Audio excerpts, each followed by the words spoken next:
Hello students, welcome to NDS classes. Today we will discuss oxidation reduction reaction. तो जैसा कि आप लोग जानते हो बेटा, लास्ट लेक्चर में हमने आपको सिखाया था डिस्प्लेसमेंट और डबल डिस्प्लेसमेंट रिएक्शन। आज हम लोग बात करने वाले हैं ऑक्सीडेशन और रिडक्शन रिएक्शन की। सबसे कह सकते हो सबसे बढ़िया और सबसे इंपॉर्टेंट ऑक्सीडेशन रिएक्शन जो है रिएक्शन है टाइप्स ऑफ केमिकल रिएक्शन में सबसे बेस्ट रिएक्शन और सबसे कठिन रिएक्शन मानी जाती है। इसको समझने में बच्चों को दिक्कत होती है, लेकिन आज के बाद आपको ऑक्सीडेशन और रिडक्शन में कोई प्रॉब्लम नहीं होगी। क्योंकि होता क्या, बच्चे समझ नहीं पाते हैं कि ऑक्सीडाइज्ड कौन हो रहा, ऑक्सीडेशन किसका और रिड्यूस्ड कौन हो, रिडक्शन किसका और रिड्यूसिंग एजेंट कौन, ऑक्सीडाइजिंग एजेंट कौन। ये सारी चीजें आज आपकी इस वीडियो में क्लियर हो जाएंगी। तो हम लोग स्टार्ट करते हैं, आज समझने जा रहे हैं कि what is oxidation and reduction. दोनों अगर हो रहे हैं, ऑक्सीडेशन भी हो रहा है रिडक्शन, तो हम इसको कहते हैं रेडॉक्स रिएक्शन। क्या कहते हैं? Redox reaction. तो रेडॉक्स रिएक्शन क्या होती है उसकी हम बात करेंगे। सबसे पहले ऑक्सीडेशन और रिडक्शन समझते हैं। तो देखो बेटा, पहले हम बताएंगे ऑक्सीडेशन रिएक्शन क्या होती है। ऑक्सीडेशन मीन समझो एडिशन ऑफ ऑक्सीजन और रिमूवल ऑफ हाइड्रोजन। क्या बोला? एडिशन ऑफ ऑक्सीजन या removal of hydrogen is called oxidation. जैसे अगर ऑक्सीजन जुड़े या हाइड्रोजन निकले तो क्या होगा? ऑक्सीडेशन होगा। जैसे एग्जाम्पल की अगर बात करें बेटा, तो आप देख सकते हो यहां पे देखो, यहां पर लिखा है हमने oxidation reaction, the addition of oxygen to a substance or removal of hydrogen from a substance is called oxidation reaction। किसी सब्सटेंस में ऑक्सीजन का जुड़ना या हाइड्रोजन का निकलना ऑक्सीडेशन कहलाता है। जैसे देखो बेटा, यहां से अगर ये कार्बन है, कार्बन यहां अकेला है, लेकिन जब कार्बन पहुंचा है प्रोडक्ट में तो इसको ऑक्सीजन मिल गया रास्ते में, तो कार्बन जो है ऑक्सीजन को साथ में ले लिया, यानी ऑक्सीजन जुड़ गया है। तो कार्बन में ऑक्सीजन जुड़ा है, इसलिए इसका क्या होगा? ऑक्सीडेशन। समझना बेटा, अगर किसी सब्सटेंस में ऑक्सीजन जुड़ रही है तो उसको ऑक्सीडेशन हो रहा है। जैसे मैं जा रहा हूं और मुझको ऑक्सीजन मिल गई तो मैं क्या हो जाऊंगा? ऑक्सीडाइज्ड हो जाऊंगा। इसका मतलब मेरा ऑक्सीडेशन हो गया। तो यहां पर क्या था? कार्बन था और क्या था? O2। ये दोनों जब मिल गए, कार्बन को ऑक्सीजन मिल गई, तो कार्बन का क्या हो गया? ऑक्सीडेशन। समझे नहीं? कार्बन का क्या हो गया? ऑक्सीडेशन। अब ऐसे देखो दूसरा एग्जांपल, कॉपर यहां अकेला है, जब यहां पहुंचा है प्रोडक्ट में, है ना, ये रिएक्टेंट होते हैं इधर वाले, ये प्रोडक्ट होता है जो बनता है। जब यहां पहुंचा है तो बेटा देखो ऑक्सीजन जुड़ गया है, और ऑक्सीजन का जुड़ना क्या कहलाएगा? ऑक्सीडेशन। तो देखो यहां पर भी देखो ऑक्सीडेशन हो रहा है, किसका? कॉपर का। ऑक्सीडेशन कहो या इसी को बेटा हम ऑक्सीडाइज्ड कहते हैं, समझ लेना। ऑक्सीडेशन कहो या ऑक्सीडाइज्ड कहो, ये सेम चीज होती है। ऑक्सीडेशन और ऑक्सीडाइज्ड सेम चीज होता है। अब जैसे बेटा देखो, यहां Cl है और जब यहां पहुंचा है तो H गायब, तो इसका मतलब क्या हुआ? ऑक्सीडेशन। भाई या तो हाइड्रोजन निकले या ऑक्सीजन जुड़े। तो यहां पर ध्यान से देखो तो हाइड्रोजन क्या हो रहा है? निकल रहा है। यहां से देखो, यहां H था, यहां पहुंचा तो H अलग हो गया, Cl अलग हो गया, तो HCl का क्या हो रहा है? HCl का हो रहा है ऑक्सीडेशन। समझ आया नहीं आया? ऑक्सीजन का जुड़ना और हाइड्रोजन का निकलना, addition of oxygen and removal of hydrogen is called oxidation. Done. तो ये था ऑक्सीडेशन की क्या डेफिनेशन। अब आपको बता दे रहे हैं ऑक्सीडेशन और हम कहते हैं, जैसे अगर कोई एलिमेंट इलेक्ट्रॉन लॉस करता है, loss of electron is called oxidation. जैसे मान लो ये सोडियम है, सोडियम का एटॉमिक नंबर बेटा होता है 11, ठीक है। आपने 9th में सीखा होगा इसका इलेक्ट्रॉनिक कॉन्फिगरेशन 281, ये तो होता है KLMN, याद होना चाहिए। ये बेटा यहां से एक इलेक्ट्रॉन लॉस कर देता है, क्योंकि एक इलेक्ट्रॉन लॉस करने के बाद इसके आउटर सेल में 8 इलेक्ट्रॉन रहते हैं। कितने? 8। तो ये ऑक्टेट कंप्लीट कर लेना है। तो ऑक्टेट अगर कंप्लीट कर लेगा तो ये स्टेबल हो जाएगा। कोई भी एलिमेंट अपने आप को स्टेबल करने के लिए या तो इलेक्ट्रॉन लॉस करता है या तो गेन करता है। आउटर शेल में किसी तरह से इलेक्ट्रॉन लॉस करके या गेन करके 8 इलेक्ट्रॉन हो जाए। तो ये सोडियम अगर 1 इलेक्ट्रॉन लॉस कर देगा बेटा तो सोडियम पर आएगा प्लस चार्ज, और 1 इलेक्ट्रॉन लॉस कर दिया तो इस सोडियम का क्या हो रहा है, ऑक्सीडेशन। सोडियम ने 1 इलेक्ट्रॉन लॉस कर दिया तो अब इसके पास बेटा कितने बचे, 10, इसके बाद 10 ही बचे, 1 इलेक्ट्रॉन चला गया है ना। 1 पॉजिटिव का मतलब 1 इलेक्ट्रॉन क्या हो गया, कम पड़ गया। 2 पॉजिटिव का मतलब 2 इलेक्ट्रॉन कम पड़ जाते। 3 पॉजिटिव होते तो 3 इलेक्ट्रॉन कम पड़ जाते। तो इसका मतलब यहां हो गया कि सोडियम 1 इलेक्ट्रॉन लॉस कर रहा है, इसलिए सोडियम का हो रहा है ऑक्सीडेशन।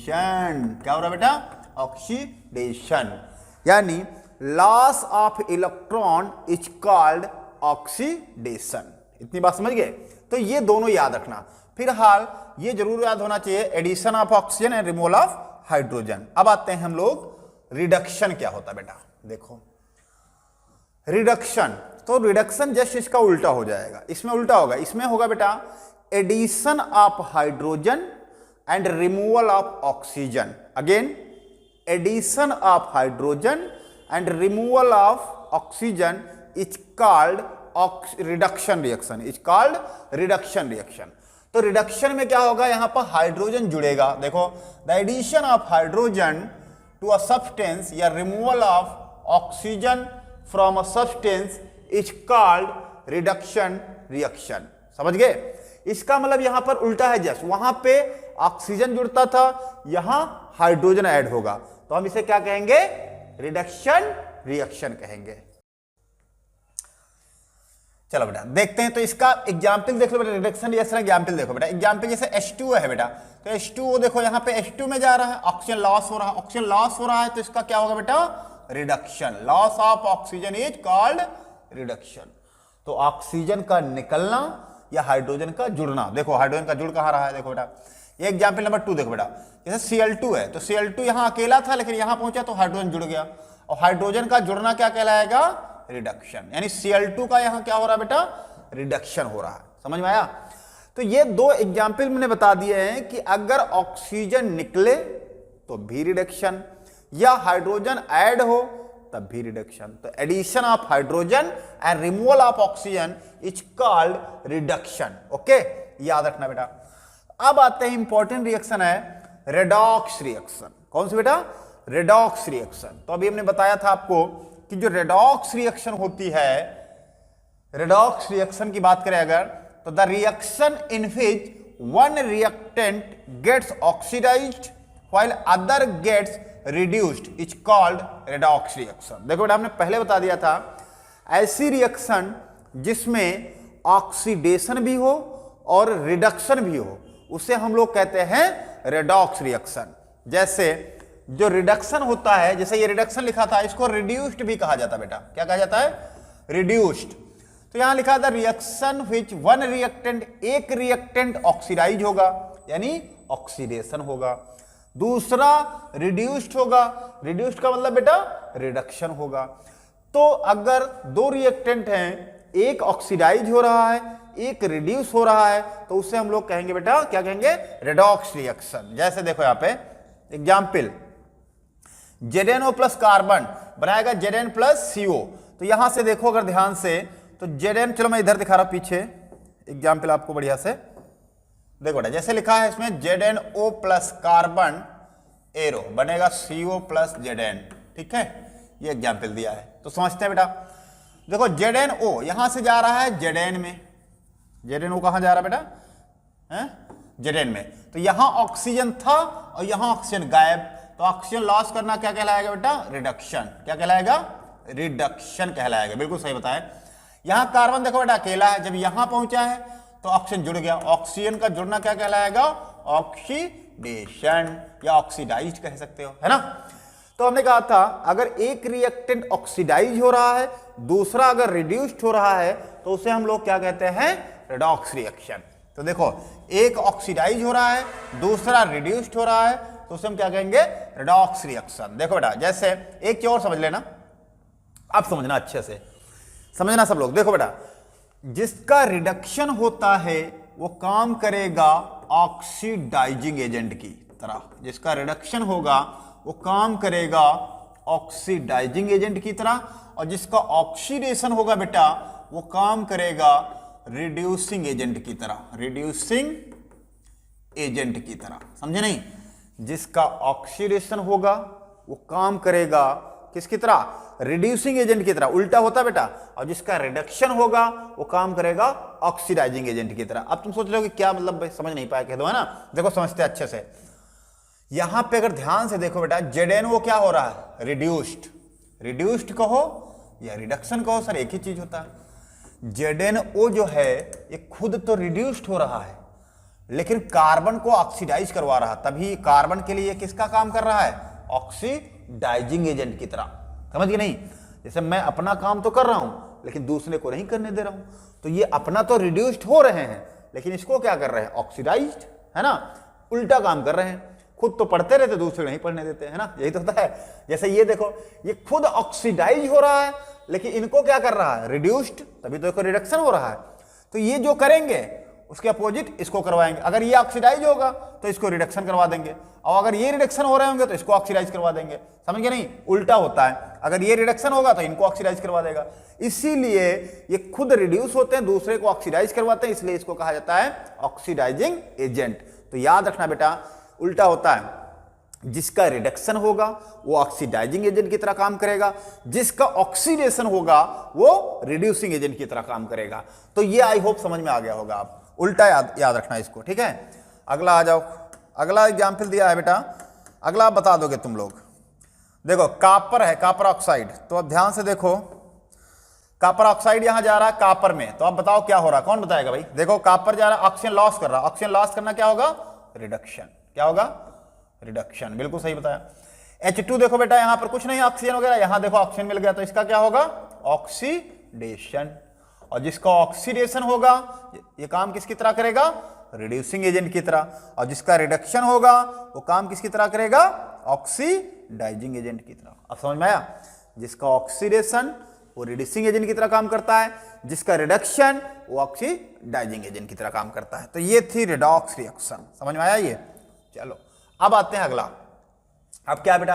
अब है ऑक्सीडाइजिंग एजेंट क्या होते हैं? रिड्यूसिंग एजेंट, जो मैंने पहले बता दिया कि जिनका रिडक्शन होगा वो खुद तो रिड्यूस होते हैं, दूसरे को ऑक्सीडाइज करते हैं। ये देखो ऑक्सीडाइजिंग एजेंट क्या होगा बेटा? The substance which gets reduced. देखो ये खुद रिड्यूस्ड हो रहे हैं, मतलब अपना काम कर रहे हैं, तो दूसरे को क्या करेंगे? ऑक्सीडाइज। तो जो खुद रिड्यूस होते हैं वो क्या कहलाते हैं? Oxidising agent. और जो खुद ऑक्सीडाइज होते हैं वो क्या कहलाएंगे बेटा? रिड्यूसिंग एजेंट कहलाएंगे। तो बिल्कुल सही बात है। रिड्यूसिंग एजेंट वो होते हैं जो सब्सटेंस खुद ऑक्सीडाइज होते हैं, ऑक्सीडाइजिंग एजेंट वो होते हैं जो खुद रिड्यूस्ड होते हैं। बस यही याद रखना आपको, अपोजिट। अब क्वेश्चन है कुछ बढ़िया बढ़िया, देखो पहला क्वेश्चन देखो यहां से। पहला क्वेश्चन का identify the substance that are oxidised and the substance that are reduced in the following reaction. NCERT का क्वेश्चन है, इसमें आपने बताना कौन ऑक्सीडाइज्ड हो रहा है, कौन रिड्यूस्ड हो रहा है। तो बहुत आसानी से बता सकते हैं। देखो बड़ा सोडियम है, सोडियम जा रहा है Na2O में, तो देखो यहाँ पे सोडियम को ऑक्सीजन मिल रहा, ऑक्सीजन मिल रहा, तो ये ऑक्सीडाइज हो रहा है, यानी ऑक्सीडेशन, है ना भाई? ऑक्सीजन नहीं था, मिल गया तो ऑक्सीडेशन हो रहा है, यानी ये ऑक्सीडाइज, सोडियम ऑक्सीडाइज हो रहा है। अच्छा O2 ऐसे रिड्यूस्ड हो रहा है, यहाँ पे ये रेडॉक्स रिएक्शन है, ये भी O2 यहाँ पर क्या हो रही है? रिड्यूस्ड। अगर ये ऑक्सीडाइज होगा तो ये रिड्यूस्ड होगा, समझे नहीं? रेडॉक्स रिएक्शन ये भी है। अब यहां पर देखो, यहां CuO जा रहा है बेटा कॉपर में, तो कॉपर में जाएगा तो बताओ क्या होगा भाई? ऑक्सीजन लॉस कर रहा है, ऑक्सीजन लॉस करना क्या कहलाता है बेटा? रिडक्शन। तो CuO का क्या हो रहा है? रिडक्शन, या इसी को क्या कहते हैं बेटा? रिड्यूस्ड कहते हैं। क्या कहते हैं? रिड्यूस्ड। H2 देखो बेटा, H2O में जा रहा, ऑक्सीजन जुड़ रहा है, ऑक्सीजन का जुड़ना क्या कहलाता है? ऑक्सीडेशन। इसी को क्या कहते हैं? ऑक्सीडाइज्ड। ये भी रिडॉक्स रिएक्शन है। तो समझ में आया? रिड्यूस्ड और ऑक्सीडाइज, समझ गए? सोडियम क्या हो रहा है? Oxidised, O2 reduced. यहां देखो CuO रिड्यूस्ड हो रहा है और H2 क्या हो रहा है? ऑक्सीडाइज्ड हो रहा है, समझे? तो जो ऑक्सीडाइज्ड होगा वो काम किसकी तरह करेगा? बताओ अच्छा सही बात। जो ऑक्सीडाइज्ड होगा वो काम करेगा रिड्यूसिंग एजेंट की तरह, ठीक है? उल्टा होता है, बस ध्यान रखना। तो ये क्वेश्चन था एनसीईआरटी का। अगला क्वेश्चन देखो बेटा, अगला क्वेश्चन है ये देखो, identify the component oxidised in the following reaction. आपको बताना है इस रिएक्शन में कौन ऑक्सीडाइज्ड हो रहा है। देखो बेटा H2SCl2, H2S जा रहा है सल्फर में, तो ये क्या हो रहा है, हाइड्रोजन लॉस कर रहा है, हाइड्रोजन लॉस कर रहा है, तो ये हो रहा है ऑक्सीडेशन यानी ऑक्सीडाइज हो रहा है। Cl2 देखो यहाँ H जुड़ रहा है, H जुड़ रहा है तो रिडक्शन हो रहा है यानी रिड्यूस्ड हो रहा है। और पूछा क्या इसमें ऑक्सीडाइज, तो क्या लिखोगे, H2 इज करेक्ट। H2S क्या होता है, हाइड्रोजन सल्फाइड गैस होती है, बहुत बेकार गैस होती है, रॉटन एग लाइक स्मेल आती है, सड़े हुए अंडे जैसी, लैब में रुक नहीं पाओगे, समझे नहीं, रॉटन एग लाइक स्मेल आती है H2S। तो ये हो गया क्वेश्चन। अगला क्वेश्चन देखो क्या है, इसमें पूछा है, ये रिएक्शन दिया है, इसमें बताने सारे की जो है कौन, नेम द सब्सटेंस ऑक्सीडाइज। तो समझते हैं, देखो बेटा MnO2 जा रहा है MnCl2 में, तो देखो यहाँ पे क्या हो रहा है, कौन बताएगा। देखो ऑक्सीजन लॉस हो रहा है, पहले ऑक्सीजन यहाँ था, यहाँ लॉस हो गया, तो ऑक्सीजन का लॉस हो रहा है, तो इसका मतलब ये रिड्यूस्ड हो रहा है। MnO2 क्या हो रहा है बेटा, रिड्यूस्ड। HCl किस में जा रहा है, देखो Cl2 में, तो यहाँ पे देखो हाइड्रोजन लॉस हो रहा है, और हाइड्रोजन लॉस करना क्या कहलाता है, ऑक्सीडेशन, यानी हम कहेंगे इससे ऑक्सीडाइज्ड। बताओ भाई सही है। तो पहला बताओ नेम द सब्सटेंस ऑक्सीडाइज्ड, तो कौन सा आंसर सही होगा, HCl। अब बताओ name the substance oxidising agent, तो जिसका रिडक्शन हो रहा होगा, जिसका रिडक्शन हो रहा होगा वो काम किसकी तरह करेगा, ऑक्सीडाइजिंग एजेंट की तरह। तो रिडक्शन किसका हो रहा है बताओ, रिडक्शन हो रहा है बेटा MnO2 का, MnO2 का ऑक्सीजन लॉस करा ना, तो इसका रिडक्शन हो रहा है, तो ये काम किसकी तरह करेगा, ऑक्सीडाइजिंग एजेंट की तरह, यानी यहां पर आंसर होगा MnO2। ये ऑक्सीडाइजिंग एजेंट बन गया भाई, देखो ऑक्सीजन लॉस कर रहा तो रिडक्शन हो गया, और रिडक्शन तो काम किसकी तरह करेगा, ऑक्सीडाइजिंग एजेंट की तरह। ये देखो हाइड्रोजन लॉस कर रहा था, तो ये ऑक्सीडाइज रिड्यूसिंग एजेंट बन जाएगा। तो नेम द सब्सटेंस रिड्यूस्ड, तो रिड्यूस्ड कौन हो रहा है, HCl। अब पूछा है नेम द रिड्यूसिंग एजेंट, तो रिड्यूसिंग एजेंट कौन होगा, जिसका ऑक्सीडेशन हो रहा है बेटा, ऑक्सीडेशन किसका हो गया, HCl का, तो यहां आंसर HCl ही सही होगा। देखो यहां पर एक बार अगेन देख लो, इसमें नेम द सब्सटेंस ऑक्सीडाइज्ड, तो ऑक्सीडेशन किसका हो रहा है, HCl का हो रहा है, सही बात है। फिर कहा name the substance oxidising agent, तो ऑक्सीडाइजिंग एजेंट कौन होगा, जिसका रिडक्शन हो रहा है, तो रिडक्शन इसका हो रहा है ना, तो ये ऑक्सीडाइजिंग एजेंट हो गया MnO2, ठीक है। अब यहाँ पे नेम द सब्सटेंस रिड्यूस्ड, तो रिड्यूस्ड यहां पर हो रहा है MnO2, सॉरी यहां पर वही कह रहा, तो डबल कैसे हो गया, हाँ यहाँ MnO2 रिड्यूस्ड हो रहा है, रिड्यूस्ड मतलब होता है बेटा रिडक्शन। ये देखो MnO2 ही तो रिड्यूस हो रहा है ना, हमने ध्यान नहीं दिया, तुमने भी नहीं दिया, क्यों, MnO2 देखो रिड्यूस्ड हो रहा, तो ये रिडक्शन हो गया MnO2 का। अब पूछा क्या है, रिड्यूसिंग एजेंट, तो देखो जिसका ऑक्सीडेशन हो रहा हो, ऑक्सीडेशन किसका हो रहा है, HCl का, तो HCl रिड्यूसिंग एजेंट। अब सही है, दो होना चाहिए था, दो इसलिए होना चाहिए था बेटा कि देखो जो ऑक्सीडाइज होगा वो रिड्यूसिंग एजेंट की तरह काम करेगा, है ना, तो जैसे ये ऑक्सीडाइज हो रहा था तो ये रिड्यूसिंग एजेंट भी तो बनेगा, तभी देखो ये रिड्यूसिंग एजेंट में भी लिखा होगा मैंने, name the reducing agent HCl, और ऑक्सीडाइज में भी लिखा देखो, है ना, तभी दो आना चाहिए था। तो ये था क्वेश्चन। अगला क्वेश्चन देखो भाई, निकाल लोगे, बहुत आसान है, उल्टा बस करना है, केवल कह दो, है। देखो अगला क्वेश्चन है बेटा, PbO अगर कार्बन से रिएक्ट कर जाए तो बनाता है 2Pb + CO2। अब इसमें बताना नेम द सब्सटेंस ऑक्सीडाइज। अब तुम लोग बता दोगे, देखो यहाँ पे PbO जा रहा है Pb में, तो क्या हो रहा है, ऑक्सीजन लॉस कर रहा है, यानी कि रिडक्शन, तो ये रिड्यूस्ड हो रहा। कार्बन जा रहा है CO2 में, तो क्या होगा, ऑक्सीडाइज, क्योंकि ऑक्सीजन जुड़ रहा है, तो ये जाएगा ऑक्सीडाइज्ड। तो नेम द सब्सटेंस ऑक्सीडाइज्ड, कौन लिखोगे, carbon. Name the substance oxidising agent, तो जिसका रिडक्शन हो रहा है, रिडक्शन किसका हो रहा है, PbO का, तो यहाँ PbO। फिर name the substance reduced, reduced कौन हो रहा है, PbO ही रिड्यूस्ड हो रहा है, तभी तो ऑक्सीडाइजिंग एजेंट बना है। नेम द रिड्यूसिंग एजेंट, तो कार्बन, क्योंकि ये ऑक्सीडाइज हो रहा है ना, तो ये आपको आराम से लिख सकते हो। अब इसमें लिख के बता दो, कौन बताएगा बताओ, ये सब बता सकते हो बेटा। देखो SO2 जा रहा है सल्फर में, ऑक्सीजन लॉस कर रहा है, ऑक्सीजन लॉस करना क्या कहलाएगा, रिडक्शन, यानी रिड्यूस्ड हो रहा है। H2S जा रहा है H2O में, यानी कि H2S, अच्छा हाँ SO2 था, SO2 गया किसमें, सल्फर में, तो यहाँ पर ऑक्सीजन लॉस हुआ तो रिड्यूस्ड हो गया। यहाँ देखो H2S जा रहा है H2O में, तो ऑक्सीजन जुड़ रहा तो ऑक्सीडेशन, ऑक्सीजन का जुड़ना क्या कहलाएगा, ऑक्सीडेशन। तो पूछा नेम द सब्सटेंस ऑक्सीडाइज्ड, तो ऑक्सीडाइज्ड कौन सा सब्सटेंस होगा, H2S। Name the substance oxidising agent, तो जिसका रिडक्शन हो रहा हो, यानी SO2, है ना, ये रिडक्शन हो रहा तो ऑक्सीडाइजिंग एजेंट बन जाएगा। Name the substance reduced, reduced कौन हो रहा है, SO2 ही हो रहा है। Name the substance reducing agent, तो जिसका ऑक्सीडेशन हो रहा है, H2S, दो आ गए फिर, है ना। तो ये था, इस तरह से आपको जो है पता कर लेना कौन ऑक्सीडाइजिंग एजेंट है, कौन ऑक्सीडाइज हो रहा है, कौन रिड्यूस्ड हो रहा है, कौन रिड्यूसिंग एजेंट है। डन। तो इस तरह से आप पहचान लोगे, समझ में आया सर, कोई कंफ्यूजन नहीं होना चाहिए। अगर कोई रिड्यूस्ड हो रहा तो ऑक्सीडाइजिंग एजेंट बनेगा, अगर कोई ऑक्सीडाइज हो रहा तो वो रिड्यूसिंग एजेंट बनेगा, बस इतना याद रखना है, ठीक है। तो ये थे तुम्हारे क्वेश्चन जो आपको समझ में आगे होंगे। अब अगला आ जाओ। हाँ, अगली रिएक्शन है बेटा basis of the temperature. Temperature के बेस पे बेटा दो टाइप की रिएक्शन है, वैसे इंडोथर्मिक और एक्सोथर्मिक रिएक्शन। हाँ बेटा, तो देखो अब अगली जो रिएक्शन आपकी आ गई है वो आ गई इंडोथर्मिक और एक्सोथर्मिक रिएक्शन, जो कि टेम्परेचर पर बेस है बेटा। ये देखो, chemical reaction also classify on the basis of temperature. दो प्रकार की होती बेटा, एक होती इंडोथर्मिक और एक होती एक्सोथर्मिक रिएक्शन। इंडोथर्मिक और एक्सोथर्मिक। इंडोथर्मिक रिएक्शन वो होती है जिसमें बेटा हीट दी जाती है। तो जितनी भी डीकंपोजिशन रिएक्शन पढ़े हो वो सारे एग्जाम्पल इंडोथर्मिक में लिख सकते हो, क्योंकि उसमें टेम्परेचर देते हैं, हीट दी जाती है, तो इलेक्ट्रिसिटी देते थे या फिर सनलाइट देते थे। याद है? इंडोथर्मिक रिएक्शन जितनी भी हो सारी की सारी क्या है, डीकंपोजिशन रिएक्शन जितनी है वो सारी की सारी इंडोथर्मिक रिएक्शन है। ठीक है। एक्सोथर्मिक में ये होता है जिसमें हीट रिलीज होती है। जिसमें हीट रिलीज होती है उन्हें क्या कहते हैं, एक्सोथर्मिक रिएक्शन कहते हैं। जैसे हम खाना खाते हैं तो क्या होता है, कंबसन होता है, तो उसमें हीट क्या होती है, रिलीज होती है, एनर्जी रिलीज होती है, तो वो भी किसकी एग्जाम्पल हो जाएगा बताओ, वो रेस्पिरेशन वाली जो रिएक्शन है वो एग्जाम्पल हो जाएगा एक्सोथर्मिक का। ये इसी बार आया था, इसी बार जो है 2026 का पेपर में क्वेश्चन है ये। देखो भाई, इंडोथर्मिक रिएक्शन समझते हैं। The reaction in which requires energy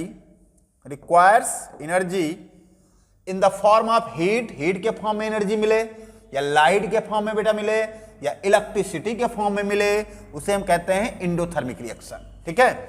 the reaction which requires energy in the form of heat, light, electricity is called endothermic reaction. अगला, डीकंपोजिशन रिएक्शन जितनी भी होती हैं, हीट के द्वारा थर्मल डीकंपोजिशन रिएक्शन, लाइट के द्वारा फोटोलिसिस डीकंपोजिशन रिएक्शन, इलेक्ट्रिसिटी के द्वारा इलेक्ट्रोलिटिक डीकंपोजिशन रिएक्शन, तो जितनी भी हमने आपको एग्जांपल वहां बताए थे वही एग्जांपल किसमें हो जाएंगे, इंडोथर्मिक रिएक्शन में हो जाएंगे। डन, सेम एग्जांपल हो जाएंगे। तो ये हो गए इंडोथर्मिक में हीट दी जाती है। अगला एक्सोथर्मिक रिएक्शन, देखो इसमें हीट रिलीज होती है। तो the reaction in which heat energy release, अगर एनर्जी हीट रिलीज हो रही है तो उसे कहेंगे along with formation of product. जब प्रोडक्ट बनता है तो हीट रिलीज होती है तो उसे क्या कहेंगे, एक्सोथर्मिक रिएक्शन। जब प्रोडक्ट बने और हीट रिलीज हो तो उसे हम क्या कहेंगे, एक्सोथर्मिक रिएक्शन। अब एग्जांपल देखो बेटा, बर्निंग ऑफ नेचुरल गैस, जैसे मीथेन को जलाओगे अगर तो CO2 बनेगा, वाटर बनेगा, इसमें हीट निकलेगी, और हीट निकलेगी अगर तो कैसी रिएक्शन हो जाएगी, एक्सोथर्मिक। अगर हीट रिलीज हो रही तो एक्सोथर्मिक। तो मीथेन, कंबसन ऑफ मीथेन कैसी हो जाएगी, एक्सोथर्मिक रिएक्शन। अगला, respiration is an exothermic process. Respiration का मतलब होता है बेटा, जब हम खाना खाते हैं तो उसको खाना जलता भी तो है, और जलेगा तभी एनर्जी मिलेगी, तभी हम लोग दौड़ेंगे, भागेंगे, पढ़ाएंगे, लिखाएंगे, सब कुछ जो भी है ना। तो देखो यहाँ पे ये ग्लूकोज है, इसका फार्मूला ग्लूकोज का है C6H12O6। ग्लूकोज का अगर जलाओगे ऑक्सीजन की प्रेजेंस में तो CO2 बनेगा, वाटर बनेगा और एनर्जी बनेगी।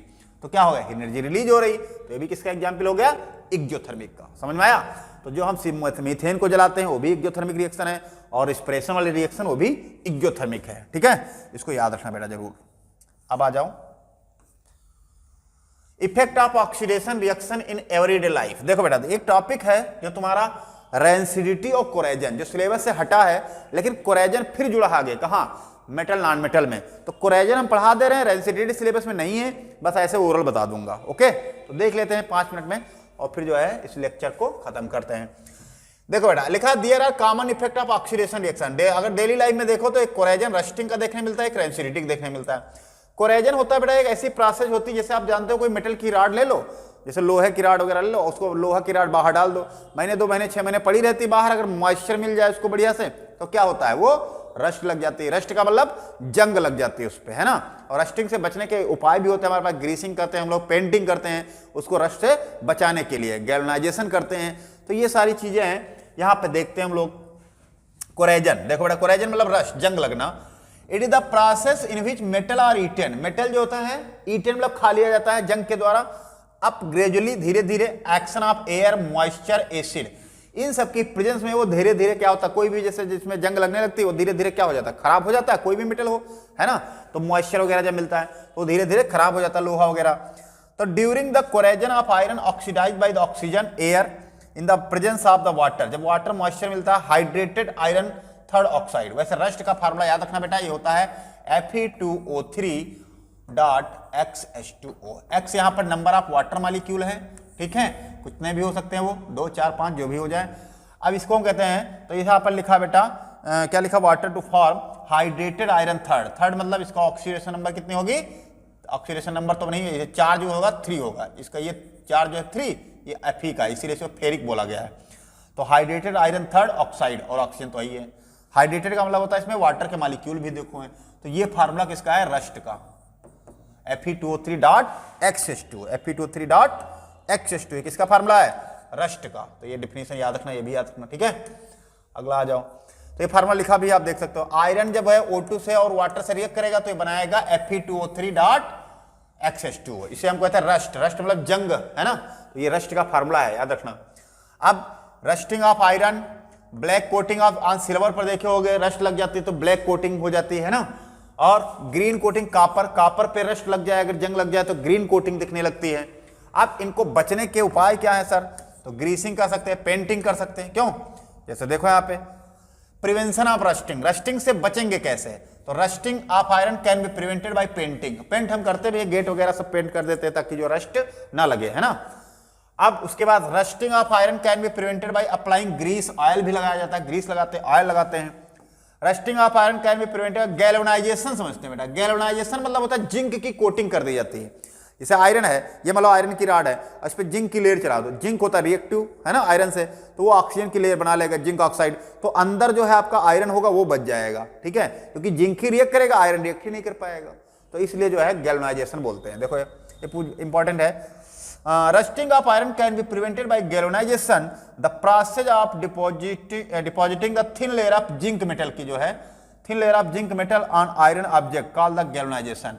मतलब आयरन की राड पे अगर जो पतली लेयर जिंक की जो है चिपका दी जाए तो इसी प्रोसेस को हम लोग क्या कहते हैं, गैल्वेनाइजेशन कहते हैं, ठीक है, याद रखना बेटा, गैल्वेनाइजेशन याद रखना। किसकी कोटिंग की जाती है, जिंक की। अगला है रेंसिडिटी, ये सिलेबस में नहीं है। रेंसिडिटी का मतलब होता है रेंसिड हो जाना, खराब हो जाना, फूड मतलब स्पॉइल, बदबू आने लगती है खाने वाने में, उसे क्या कहते हैं, रेंसिडिटी कहते हैं। तो जैसे मान लो ये ऐसे बता रहा हूं, यहां से कोई क्वेश्चन नहीं आएगा बोर्ड में। The oxidation of fats and oils, जैसे जो फैट और ऑयल होते हैं, फूड, ये सब क्या होता है, एक्सपोज कर दो तो रेंसिड हो जाते हैं, बेकार में बैड स्मेल आने लगती है ना। इसलिए आपने देखा जो पैकेट आते हैं चिप्स वगैरह के, उसमें कौन सी गैस होती है, नाइट्रोजन गैस भर दी जाती है, ताकि वो ऑक्सीडाइज ना हो, काफी दिनों तक बना रहे, है ना। पता नहीं क्या पैकेट बना हो और बच्चे खाते रहते हैं, तो इसलिए जो है रेंसिड होने से बचाया। तो उसमें नाइट्रोजन गैस भरी जाती है बेटा। तो देखो लिखा कैसे, it is prevented by storing food in the air tight container, मतलब आप फूड को क्या एयर टाइट कंटेनर में रखो जिसमें हवा पास ज्यादा ना हो, तो खराब जल्दी नहीं होगा। या it can be prevented bye packaging fat and oil containing food nitrogen gas, जैसे आप जानते हो चिप्स वगैरह आती है तो उसमें नाइट्रोजन गैस भर दो जिससे कि वो जल्दी खराब ना हो, ऑक्सीडाइज ना हो, ठीक है। Rancidity can be reduce by keeping food in refrigerator, या आप रेफ्रिजरेटर फ्रिज वगैरह में रख दो तो वो जल्दी खराब नहीं होगा। अगला, it can be prevented by the antioxidant food, मतलब एंटीऑक्सीडेंट आते हैं जिनको मिला दिया जाता है, जैसे BHA ब्यूटाइलेटेड हाइड्रोक्सी इनसार मिलाया जाता है, और ब्यूटाइलेटेड हाइड्रोक्सी टालविन मिला दिया जाता है, ये केमिकल है। तो ये टॉपिक आपकी मर्जी है, पढ़ना चाहे पढ़ लेना, ठीक है। तो फिर आप कोराइजन पढ़ लेना, कि कोराइजन आगे भी पढ़ोगे। तो ये था तुम्हारा पूरा चैप्टर जो हमने पढ़ा दिया 1 by 1 करके वीडियो से। अब इसके बाद हम पढ़ाएंगे आपको एक्टिविटी, क्या पढ़ाएंगे, एक्टिविटी, क्योंकि एक्टिविटी से क्वेश्चन भी आते हैं, और एक्टिविटी पढ़ाएंगे और साथ साथ में क्वेश्चन भी दिखाएंगे कि इस एक्टिविटी से इस टाइप का क्वेश्चन बनता है, इस एक्टिविटी से इस टाइप का क्वेश्चन बनेगा। और एक्टिविटी के बाद फिर आपको हम क्वेश्चन कराएंगे कुछ जो कि बोर्ड में आए हुए होंगे, इंपॉर्टेंट क्वेश्चन होंगे, वो क्वेश्चन आपको कराएंगे ताकि आपको पता चल जाए कि इस चैप्टर से किस टाइप के क्वेश्चन बनते हैं। ओके, तो बाकी आप लोग थोड़ा सपोर्ट करते रहिए और NDS क्लासेस में बने रहिए। Thank you for watching this video. Okay, bye.